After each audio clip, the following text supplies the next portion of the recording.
Welcome back to the Daily Poem here on the Close Reads Podcast Network. I'm David Kern. Today's poem is by John Keats, the very famous, very beloved John Keats, and this is one of his more famous, more beloved poems. It's called Ode on a Grecian Urn. This poem is on the longer end of the poems that I typically read here on the show, but it is one of the best poems ever written, certainly one of the most famous poems, as I said, and so it's worth sharing with you. So I'm going to dive right into reading it. This is Ode on a Grecian Urn by John Keats. Thou still unravished bride of quietness, thou foster child of silence and slow time, sylvan historian who canst thus express a flowery tale more sweetly than our rhyme, what leaf-ringed legend haunts about thy shape of deities or mortals, or of both in Tempe or the dales of Arcady? What men or gods are these?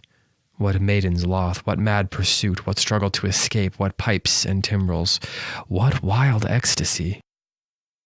Heard melodies are sweet, but those unheard are sweeter. Therefore, ye soft pipes, play on, not to the sensual ear, but more endeared, pipe to the spirit ditties of no tone. Fair youth, beneath the trees thou canst not leave thy song, nor ever can those trees be bare. Bold lover, never, never canst thou kiss, though winning near the goal yet. Do not grieve. She cannot fade, though thou hast not thy bliss, for ever wilt thou love, and she be fair. Ah, happy, happy boughs, thou cannot shed your leaves, nor ever bid the spring adieu. And happy melodist, unwearied, for ever piping songs for ever new. More happy love, happy love, forever warm and still to be enjoyed, forever panting and forever young, all breathing human passion far above that leaves a heart high sorrowful and cloyed, a burning forehead and a parching tongue. Who are these coming to the sacrifice? To what green altar, O mysterious priest, leadst thou that heifer lowing at the skies and all her silken flanks with garlands dressed? What little town by river, or seashore, or mountain built with peaceful citadel, is emptied of this folk, this pious morn? And little town, thy streets forevermore will silent be, and not a soul to tell why thou art desolate can ne'er return.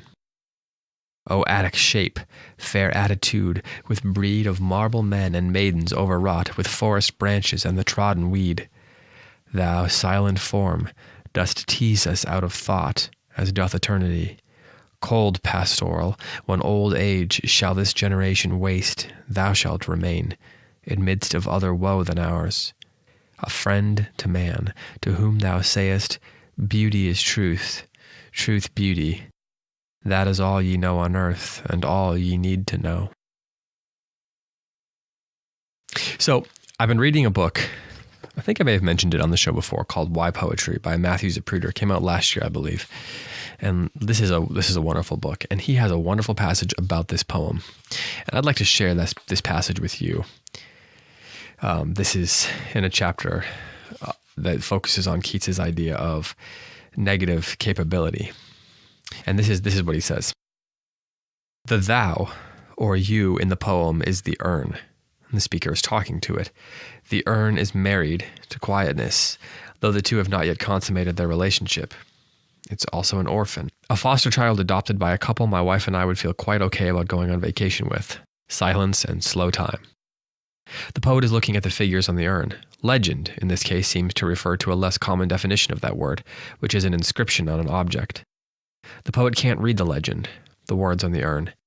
Maybe he doesn't speak Greek, so he has to wonder. The poet also wonders what is going on with these figures depicted on the urn. Are they gods or mortals, or both mixed together? Someone is chasing someone endlessly.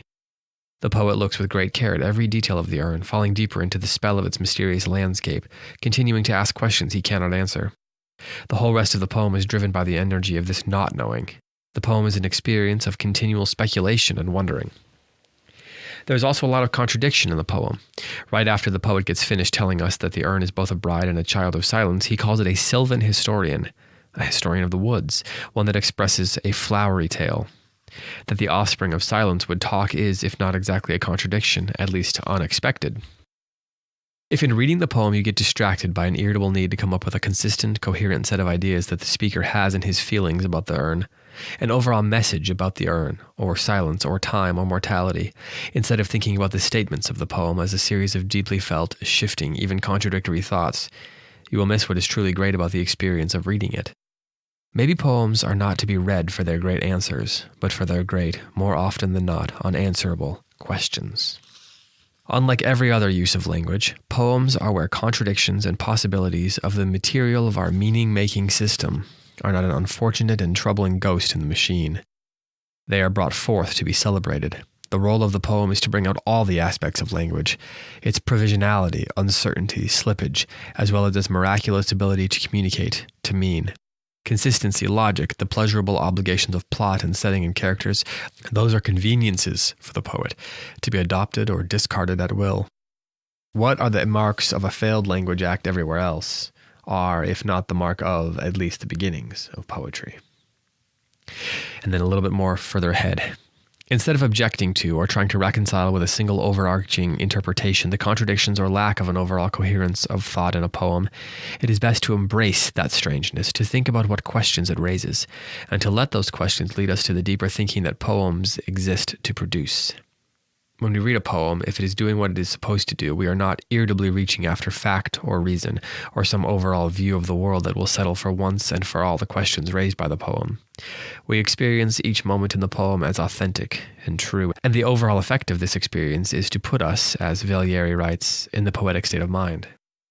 The poem places us in the middle of the inherently contradictory nature of being. While reading the poem, it is possible for us to be in touch with a deeper truth. Negative capability is just one way of describing this feeling, of being in a place of possibility and freedom that is intimately related to the slippery, provisional, wondrously meaningful nature of language itself." End quote. So because of the length of the poem, I'm not going to read it again right now, but I do encourage you to listen to my reading of it again, to go back and listen again, or to find it online or in an anthology or collection of Keats' work. And I certainly encourage you to check out Why Poetry by Matthew Zapruder. This has been another episode of The Daily Poem. Thank you for listening, and I'll be back tomorrow with another poem for you.